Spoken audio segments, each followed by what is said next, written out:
podcast, 5th season.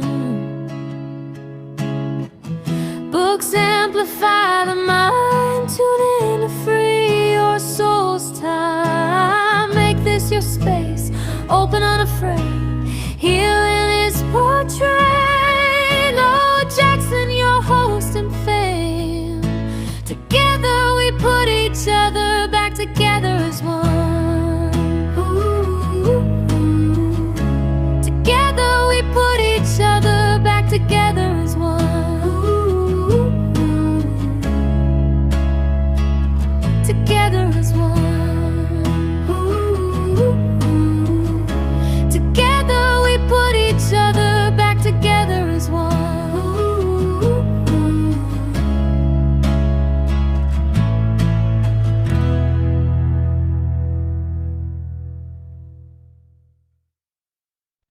Entering season 5 here at the You Only podcast. I just received the season wrap up.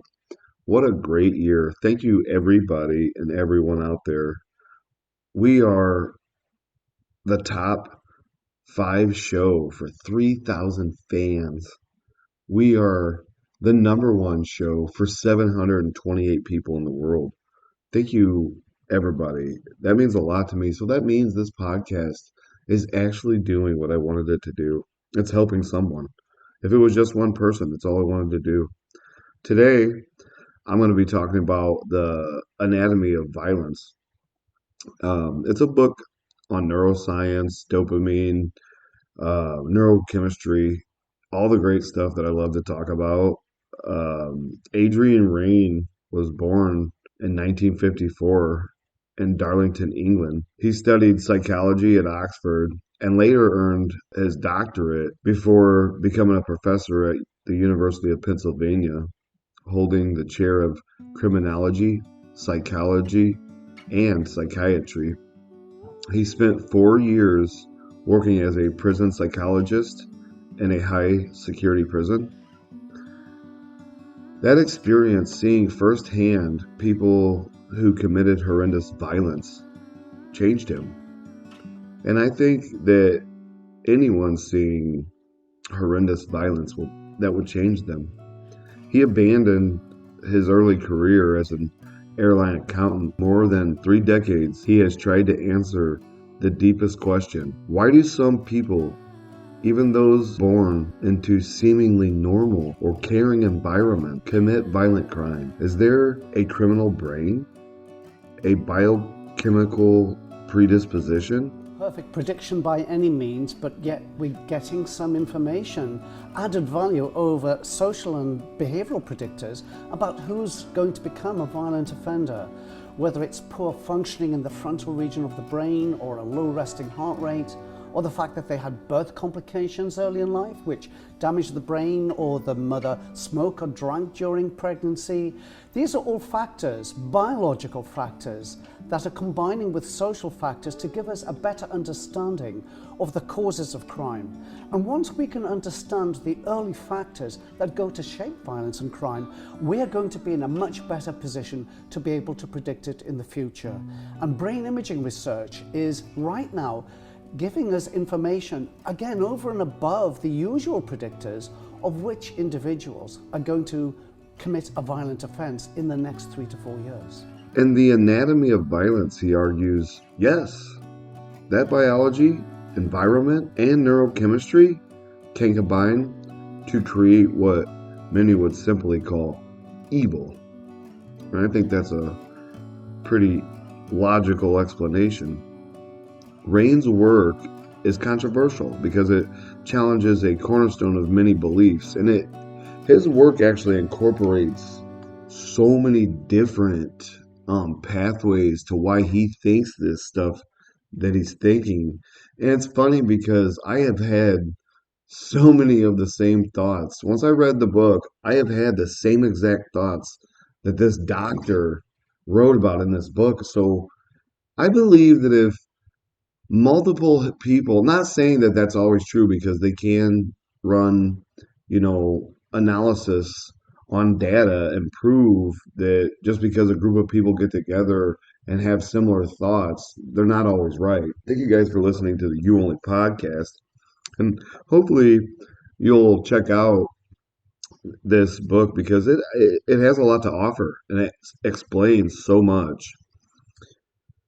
What if some people never had a fair fight because their brains were set up differently? In his research across prisons, labs, neuroimaging centers, he paints a biosocial jigsaw puzzle. And that's what I was talking about, where genes, brain structure, neurochemistry, early life, adversity, and environment all play parts. But nevertheless, today, every day, we make decisions on which prisoners to let out of prison. Or an offender, do we put them into prison or do we give them community service? We need to assess their dangerousness levels. And right now we do it on the basis of just demographic and social factors like, are they male? How old are they? What's their employment record like? But now we're finding that individuals with a reduced volume of the amygdala, the emotion region of the brain, those individuals are going to be 4 times more likely to commit a violent act in the next 3 years. And that's taking into account their prior behavior and their demographic information. So we're getting added value in terms of prediction. And given we have to make the judgments every day, why not add in extra information if our decision making is going to be better? That's what I try and argue for in The Anatomy of Violence, a better understanding of the causes of crime, better prediction, and ultimately new intervention and prevention programs. One of the core biological players implicated in this puzzle is neurotransmitters, chemical messengers that shape mood, impulse control, reward, motivation, and aggression. Among these neurotransmitters, dopamine has drawn attention. In a large review of aggression and violence neurobiology, researchers describe how not just the classical serotonin system, but the dopaminergic system too, along with other systems, play a role. Lower serotonin is often linked to impulsivity and aggression, but dopamine, the reward and motivation molecule, may amplify reward-seeking or risk-taking behavior, which, under certain conditions like stress or trauma and substance use, can tilt towards violence. And maybe not, I think we all have witnessed people throughout time act in certain circumstances or on drugs like this. So in studies with animals, for example, rodents, when aggressive behavior becomes rewarding, dopamine pathways get reinforced. In one study, repeated fighting experience increased dopamine signaling and made the animals more prone to engage in aggression again, almost like a form of addiction to violence. That suggests for some individuals, aggression isn't just reactive or impulsive. Once it becomes a reinforced pattern, a neurochemical loop is what I was kind of getting at. The more violence, the more dopamine reward, the more dopamine affects us, the more the brain seeks that intoxication again. This cycle of violence becomes self-perpetuating. But dopamine's role isn't always so straightforward. The brain is complex, circuits overlap, and many factors modulate whether dopamine leads to healthy reward-seeking growth, love, positive behavior, or destructive, violent behavior. And I also believe that the character that is instilled in us at a very young age has a lot of determinants, even on drug use or mental hangups. For instance, in one imaging study, violent criminals who had been apprehended, so-called unsuccessful psychopaths, had on average 22.3% lower gray matter volume in their prefrontal cortex than control subjects. The prefrontal cortex is essential for executive functions like judgment, planning, impulsive control, self monitoring, the very parts of the brain that can override immediate impulses, delay gratification, inhibit rage, or irrational aggression. When those regions are compromised, structurally or functionally, the brakes on emotional aggressive impulses are weaker. Combine that with dopamine driven reward circuits like seeking thrill or rush or arousal, and you have a dangerous cocktail. And I do believe that energy drinks actually drive those circuits to make younger men more aggressive. And they don't even realize it. I see them in the workplace every day. The Minority Report, stopping crime before it starts, the preemptive strike, that's what I think a lot of people are very concerned about. So, for example, we're talking about, let's take an individual with low resting heart rate, someone with birth complications, poor nutrition, all factors that we know predisposed to violence. And they have a brain scan that looks like a serial killer. They haven't committed a crime yet. Do we lock them up? I'm that person. I have all those risk factors. So I have a great concern in the future about the preemptive strike, about assessing everyone in society to see who's got all the boxes checked. Because I would be one of the first people to be rounded up and locked up in prison on indefinite detention. That's one side of the coin. The other side of the coin is that with increasing knowledge and science over time and over the decades, we will get into a better position of predicting who is going to be at risk to society. And if we want to protect society, if we want to protect people and children and women in society as well as men, do we need to act earlier than we're acting now? That's the neuroethical dilemma that I think we're going to be faced with in a not too distant future. At the same time, Raine doesn't reduce everything to biology alone. And that's why I say this doctor has a wonderful, open mind of correlating all kinds of different aspects of life into this book. So get out there and check it out. It's a good one. Because his book emphasizes a biosocial model. Genes and neurobiology create vulnerabilities, environment, childhood trauma, neglect, abuse, exposure to violence, toxicity, social stressors, poverty, toxic prenatal conditions. All can shape gene expression, influence brain development, and tip someone over the edge. I also believe that generational DNA plays a part in this, and he does too. He points out that even traits like a low resting heart rate, seemingly trivial physical markers, correlate with higher risk of violent behavior. He argues that we should shift from moralizing violence towards treating it as a public health problem, identifying early risk, applying intervention, therapy, and prevention. And I think the same exact thing. When I was a kid in the 80s, I used to watch certain families go through stuff, and I would always pray that someone would come and help them and rescue their family and save them. It was terrible. But statistically, one of his own twin adoption studies, and that's Raine, controlling for upbringing differences, concluded that genetic factors explained an eye-popping 96% of the variance in antisocial behavior across his sample. That doesn't mean 96% of criminals are born evil, but rather that antisocial traits like impulsivity, aggression, lack of empathy have a very strong hereditable component. And I believe that too. It has to be there. Like I say, it's like generational. Yet environment still plays a role in whether those traits manifest violently.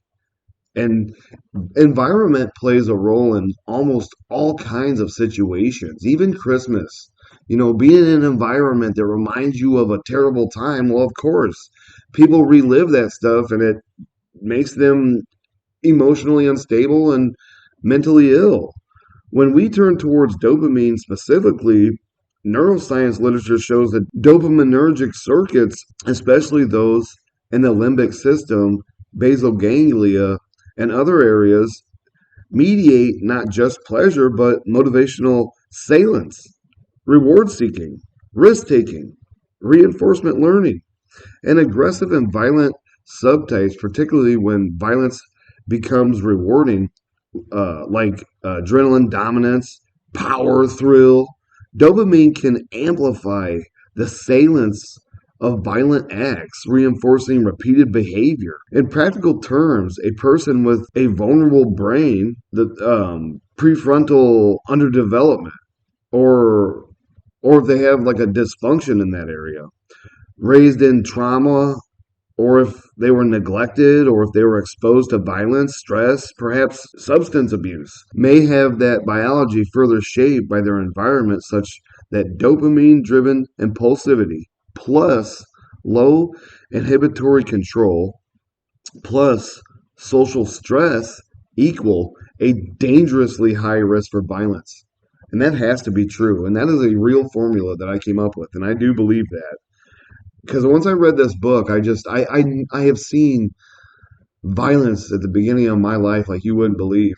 When I was a kid, once I heard all this chaos in the back of my grandma's house late at night. So I went out the back door and everybody was asleep and the neighbors were having a party and there was a fight. And I remember I went to the edge of the garage and I looked and I seen this guy. There were two guys on the ground, all these people standing around. I seen a guy in the dark have a screwdriver fighting for his life and he started stabbing this guy in the leg. No joke. That's the kind of life I live. But I came up with this formula through remembering that moment. When I read this in the book, it triggered that for me. And I'm like, wow. That makes so much sense. But Raine also points out that violent behavior isn't monolithic. There are reactive killers, like impulse. It's emotional, rage-driven, often with the brain abnormalities like prefrontal activity, underdevelopment of empathy circuits, heightened limbic reactivity. Because like these people that are violent like that, their empathy circuits. I mean, you when you're in a war zone, your empathy is low because you're literally your brain creates like an autopilot. I know, I've been there. And you can't care about anything but just surviving because you're constantly being beat on or abused all the time. But there are also proactive killers, premeditated, cold, calculated, whose brain imaging often does not show the same deficits. In fact, in some of his own work, individuals who avoided capture, such as successful psychopaths, had brain structures most closer to normal. This fact complicates the notion of a single criminal brain. And I talked about this in Surrounded by Psychopaths. Eric Thompson talks about certain presidents. They took a psychopath test and their brain was psychopathic, except it was calm because they're literally compartmentalizing every single aspect of their life. And it doesn't mean psychopathy's out there murdering people. It means, some psychopaths are finding, a single parent with kids so they can use and abuse them. It suggests multiple pathways. Impulsive violence might stem from neurochemical and structural deficits. Calculated, premeditated violence may emerge differently, perhaps more from environmental conditioning. Personality, social context through neurobiology may still play subtle roles.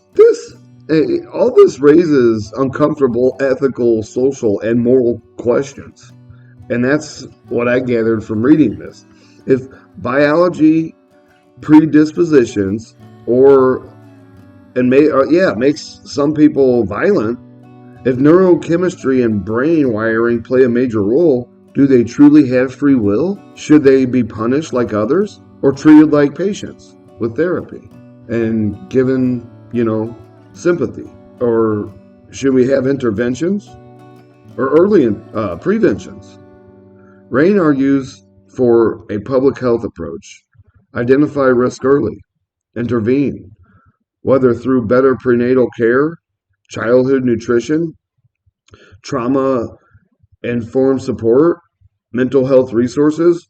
But at the same time, he cautions biology is not fate. Have a pre- Having a predisposition doesn't guarantee someone becomes a violent criminal. And I know that's fact. Many people with similar risk profiles do not commit crimes. And thank you guys for listening to the You Only podcast. This is season 5, baby. Now, what does this mean for us? For listeners, for survivors, for those interested in trauma, attachment, free will, healing, first, knowledge, understanding that behavior, even extreme behavior, taking accountability for that behavior, can have deep biological roots that help us depersonalize it. Trauma, neglect, abuse, especially in early life like mine, can shape the brain. They can affect neurotransmitter systems, change brain structures, reduce impulse control, hardwire reactivity. That doesn't excuse violence, but I believe it offers a framework that says, hey, this is treatable, this is preventable. It reframes violent behavior not just as evil or bad moral choices, but as a disease of the brain, plus environment, plus life experience. It offers the possibility of compassion, rehabilitation, and prevention. Second, intervention and prevention matter. If low resting heart rates, childhood abuse, neglect, prenatal toxicity, malnourishment, lead exposure, or prenatal stress are risk factors, as Raine's biosocial model suggests, then social policy, community support, mental health care, early childhood intervention, raising awareness becomes crucial. And that should be on everybody's shoulders. That's how a society gets better, is when everybody starts healing. The cost of ignoring biology is high, you guys. The cost of not supporting children, pregnant mothers, at risk youth is not just moral, it's social justice. Violence then becomes not just a criminal justice problem, but a public health crisis. And that's what we're dealing with today. Third, personal growth and healing. For survivors of trauma, abuse, neglect, it helps to know that the after effects you feel, anger, emotional dysregulation, PTSD, compulsions, anxiety, might be rooted in neurobiology, not just something wrong with you. And a lot of times, folks, there's nothing wrong with you. These are all things we just need to learn about to become better people and to understand, if I could talk, understand ourselves better and to grow. And that awareness can reduce shame. It can lead to better healing strategies, therapy, neuro-informed modalities, possibly mindfulness or regulation focused practices, support networks, and support each other. It also raises the possibility that under different circumstances, environment, support, therapy, you can rewire the brain, reclaim impulse control, metabolize trauma, redirect dopamine driven reward circuits into safer, growth oriented channels. And finally, existential questions. If a portion of behavior is biologically driven, if free will is more limited than we like to believe, how do we live ethically, hold people accountable, heal ourselves? Raine doesn't offer easy answers in this book. His work provokes more questions than it resolves. But maybe that's the point. He invites us to shift from black and white morality to nuisance, from punishment to prevention, from shame to understanding. I don't claim this. Everyone with low serotonin or dopamine imbalance becomes a criminal. But I claim this. Brain chemistry matters. What you put in your mouth matters. Everything you consume matters. The word diet comes from the Greek. It means our way of life. Anything you put into your mouth is your way of life. And early life, trauma, neglect, environment, they shape the brain. Under certain conditions, when reward circuits are hijacked, when inhibitory control is low, when empathy circuits are blunted, when violence becomes a learned reward, some people might find themselves on a path they never consciously chose. That path doesn't make them supernatural monsters. It makes them human. Human with a broken brain. Human with a body that decided for them before they decided for themselves. That's the terrifying beauty of the anatomy of violence. It doesn't provide comfort. It doesn't absolve, but it illuminates. It forces us to look at the roots in genes, neurotransmitters, childhood, trauma, and environment. When we look, maybe we can change the soil, heal the roots, prevent the next generation from growing into monsters. So I leave you with this. If you heal your brain, if you heal your environment, maybe you're not just healing. You might be helping prevent violence, trauma, cycles of hurt. Maybe that's the new revolution. Maybe that's the real power here. Thank you guys for listening to the You Only podcast. It's been real.